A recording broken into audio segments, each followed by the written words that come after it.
Guys, this is the pharma girl. I hope आप सभी लोग ठीक होंगे।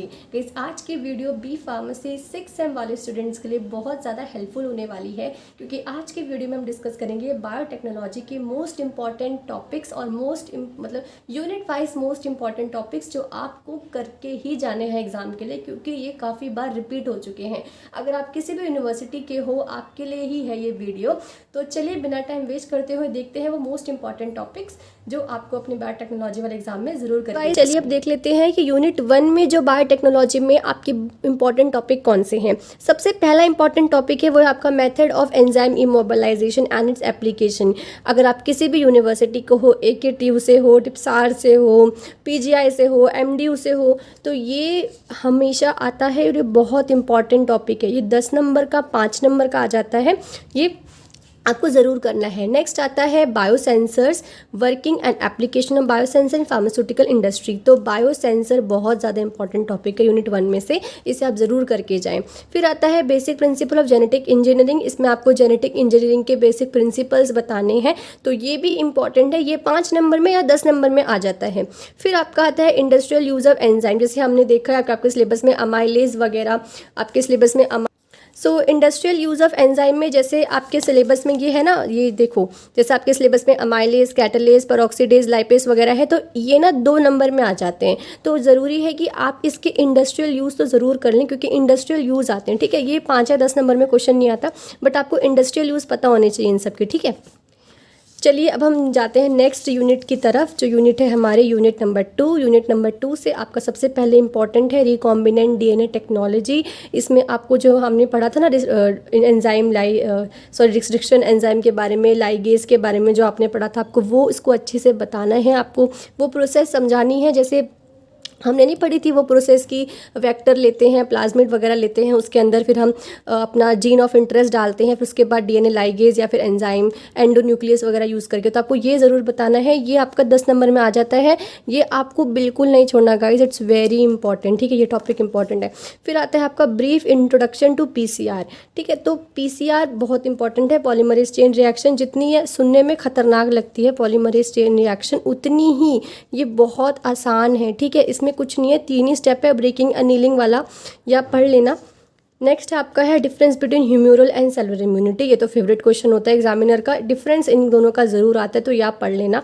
फिर जैसे कि हमने देखे हैं, अभी आप इसमें देख रहे होंगे interferon, vaccine, hepatitis B, hormone and insulin. इसमें जो है ना, आप इंटरफेरॉन का मैकेनिज्म ऑफ एक्शन तो ज़रूर कर लेना कि ठीक है एक्चुअली इसका मैकेनिज्म ऑफ एक्शन क्या होता है और ये कितने टाइप्स के होते हैं, ये सब वगैरह कर लेना है। जैसे कि डिफेंस मैकेनिज्म बॉडी में करता है, तो इसी तरह से आपको इसका हल्का फुल्का जो है मैकेनिज्म ऑफ एक्शन पता होना चाहिए, क्योंकि कभी कभी जो है एग्जामिनर ये पूछ लेता है। तो हमने कवर कर लिया unit 1 and unit 2। Now let's move on to the unit 3। चलिए अब हम यूनिट 3 के अंदर जाते हैं कि यूनिट 3 में क्या क्या इंपॉर्टेंट है। सो गाइस, अगर मैं यूनिट 3 की बात करूं तो इसमें जो है सबसे पहले इंपॉर्टेंट आता है स्ट्रक्चर ऑफ इम्यूनोग्लोबिन। जो आपका वो वाई शेप का स्ट्रक्चर नहीं था, जैसे मैं अभी यहाँ पे मैं इमेज लगा दूंगी, वो वाई शेप का स्ट्रक्चर जो होता है वो आपको उसका जो है आपको आना चाहिए। 5 नंबर में पूछ लेता है, हो सके तो यूज़ भी पढ़ लेना कि यूज़ क्या होते हैं। ठीक है, और टाइप्स ऑफ इम्यूनोग्लोबिन से भी आप पढ़ लेना थोड़ा बहुत। फिर आता है structure and function of MHC। ये छोटा सा टॉपिक पढ़ लेना। इसमें आपको क्या पढ़ना है, इसमें आपको जो है MHC का स्ट्रक्चर पढ़ लेना। आप इसमें MHC का जो है स्ट्रक्चर पढ़ लेना कि स्ट्रक्चर कैसा होता है। फिर जो इसमें इसके जो टाइप्स ऑफ MHC होते हैं वो कर लेना। अभी सॉरी मेरा पेन चल नहीं रहा है, तो प्लीज़ आप थोड़ा देख लेना। तो टाइप्स ऑफ MHC जैसे 2 टाइप के होते हैं, तो उनके यूज़ ज़रूर पढ़ लेना। ठीक है, फिर आता है at least learn immune stimulation and immune suppression. जो आपके सिलेबस में दे रखा है ना, ये वाला immune stimulation and immune suppression, इसके बारे में थोड़ी बहुत जानकारी आप ले लेना, क्योंकि ये क्वेश्चन आ सकता है 5 नंबर में, ये आ सकता है, इसलिए आप इसका थोड़ा थोड़ा आप पढ़ लेना। ठीक है, ओके। नेक्स्ट आपका है general method of preparation of bacterial vaccine and viral vaccine. Guys, ये बहुत इंपॉर्टेंट है। वैसे तो देखो आपके सिलेबस में जो है, आपके सिलेबस में टॉक्सॉइड्स भी दे रखे हैं, एंटीटॉक्सॉइड सेरम वगैरह भी दे रखा है, बट मेन जो फोकस रखना है आपको अपने बैक्टीरियल वैक्सीन और वायरल वैक्सीन के ऊपर रखना है। तो ये टॉपिक आप अच्छे से कवर कर लेना, ये एग्ज़ाम में पूछा जाता है। ठीक है, फिर आता है इसमें जो है हाइब्रिडोमा टेक्नोलॉजी, बहुत इम्पॉर्टेंट है, 5 नंबर में आ जाता है। What is hybridoma technology. फिर इसके जो आपके प्रोसेस वगैरह, प्रिंसिपल्स वगैरह है, वो सब आप इसमें पढ़ लेना। ठीक है, तो it's a very important topic. Okay, now next now चलिए अब हम जाते हैं यूनिट 4 के ऊपर। यूनिट 4 में देखें, अगर हम अपना सिलेबस देखते हैं तो यूनिट 4 में ना काफ़ी सारे टॉपिक्स दे रखे हैं, बट इस वीडियो में मैंने आपको बोला है कि मैं सिर्फ मोस्ट इंपॉर्टेंट टॉपिक बताऊंगी जो आपको करके ही जाने हैं, जिनको करके आप पास हो जाओगे। तो ठीक है, तो यूनिट 4 में आपका इंपॉर्टेंट टॉपिक कौन सा है? ELISA, western blotting and southern blotting. ठीक है, तो ये तो पढ़ लेना, ये आता है। ठीक है, ये या फिर ये आपको इनडायरेक्टली भी पूछ सकता है कि प्रोटीन के लिए क्या होता है। जैसे प्रोटीन के लिए वेस्टर्न ब्लॉटिंग का यूज़ करते हैं। ठीक है, तो इनडायरेक्टली भी पूछ सकता है और डायरेक्टली भी पूछ सकता है। तो ये ELISA, western blotting, southern blotting तो आपको बिल्कुल नहीं स्किप करना। ठीक है, नेक्स्ट आता है mutation and it's type. Mutation का बहुत बड़ा टॉपिक दे रखा है, बट म्यूटेशन आप ज़्यादा नहीं, आप म्यूटेशन के बारे में पढ़ लेना कि म्यूटेशन होता क्या है और म्यूटेशन के टाइप्स पढ़ लेना। ठीक है, कि कितने टाइप के म्यूटेशंस होते हैं, थोड़ा बहुत उसके एग्जाम्पल वगैरह पढ़ लेना।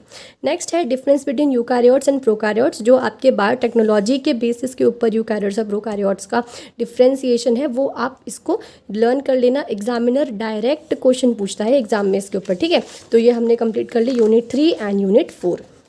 नेक्स्ट हम जाएंगे यूनिट 5 पे। सो गाइज ये रही हमारी यूनिट 5। यूनिट 5 में देखो, अगर हम सिलेबस को देखें फिर से, यूनिट 5 में भी आपके काफ़ी टॉपिक्स हैं। ठीक है, तो जैसे मैंने पहले बता दिया कि म्यूटेशन वाले में आपको क्या क्या पढ़ना है, म्यूटेशन की डेफिनेशन और इसके टाइप्स पढ़ने हैं। फिर इसमें आपको सबसे इम्पॉर्टेंट है आपका फर्मेंटेशन, सबसे इंपॉर्टेंट आपको study of penicillin and citric acid. ठीक है, तो पेनिसिलिन और सिट्रिक एसिड की जो प्रोडक्शन है वो आपको आनी चाहिए। बट अगर हम आपका सिलेबस देखें तो जैसे आपके सिलेबस में काफ़ी सारे विटामिन B12, ग्लूटामिक एसिड, ग्रासियोफुल्विन, ठीक है, बट जो ज़्यादातर पूछी जाती है वो आपकी पेनिसिलिन और सिट्रिक एसिड है। ठीक है, तो ये आपको अच्छे से पढ़ना है। Okay, you have to learn it very thoroughly, ये पेपर में आता है। नेक्स्ट आपका होता है फर्मेंटेशन। क्या होता है फर्मेंटेशन की डेफिनेशन? PGI वालों सुन लो, PGIMS वाले बच्चों, 2024 का जो पेपर आया था बायोटेक्नोलॉजी में, उसमें फर्मेंटेशन की डेफिनेशन पूछी गई थी और मेथड क्या है फर्मेंटेशन के वो भी पूछे गए थे। ठीक है, तो ये आप अच्छे से पढ़ लेना। नेक्स्ट है requirements of fermentation technology. Requirements क्या होती है फर्मेंटेशन टेक्नोलॉजी की, और फर्मेंटर का डायग्राम भी आप पढ़ लेना। ठीक है, फर्मेंटर का डायग्राम भी पढ़ लेना। तो ये सब आप इसमें पढ़ लेना। ठीक है, सो गाइज आई होप आपको ये चीज़ समझ आई होगी। आपको क्या करना है, पेन और पेपर लेके जितने भी मैंने बताए हैं आपको हर चीज़ नोट डाउन करनी है, क्योंकि ये बहुत ज़्यादा इंपॉर्टेंट होता है। सेमेस्टर एग्जाम भी काफ़ी इंपॉर्टेंट होता है, क्योंकि हमें सेमेस्टर एग्जाम को क्लियर करना होता है, तभी आगे जाके क्या है आप अपनी फर्दर स्टडीज़ या जॉब वगैरह भी फार्मेसी के बाद कंटिन्यू कर सकते हैं। सो येस, अगर आपको वीडियो पसंद आया हो तो do not forget to subscribe my channel, do not forget to follow on Instagram and Telegram, जिसकी ID आपको डिस्क्रिप्शन बॉक्स में मिल जाएगी। आप मेरे पर्सनल इंस्टाग्राम हैंडल को भी फॉलो कर सकते हैं, मेरे पेज को भी फॉलो कर सकते हैं, और सबसे ज़रूरी बात टेलीग्राम पे फॉलो करना बिल्कुल मत भूलें। आप सभी का बहुत बहुत शुक्रिया। Wish you a very all the best. Thank you so much.